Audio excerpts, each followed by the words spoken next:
ধিক্কা এবং লোকনিন্দা। কথা প্রসঙ্গে একজন বললেন, কেউ দীক্ষিত হলে লোকে হয়তো তাকে নানাভাবে নিন্দা করল, উপহাস করল।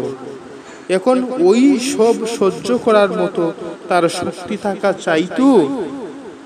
শ্রী শ্রী ঠাকুর, ও কথা ভাবারই জিনিস না। লোকে নিন্দা করতেই পারে। আমরা তো পুরুষ মানুষ, মেয়ে মানুষ। মীরারও বহু লোকে নিন্দা করেছিল। কবির সাহেবকেও অনেকে নিন্দা করত, কিন্তু তিনি তার প্রভুর মহিমাই প্রচার করতেন। সেন্ট জন ছিল, সে যীশু খ্রিস্টের কাছে বসে থাকত। লোকে বলতো, তুমি এরকম বসে থাকো কেন, কথাবার্তা কিছু বলো না? সে বলতো, আই সি লাভ, আমি মূর্ত প্রেম দেখছি। প্রশ্ন, কিন্তু তবুও তুই একটা শক্তি থাকা চাই যার দ্বারা আমরা লোকনিন্দাকে ঠেকাতে পারবো। শ্রী শ্রী ঠাকুর, আমার মনে হয় এই ভাবটুকুই যথেষ্ট। আমি তোমাকে ভালোবাসি।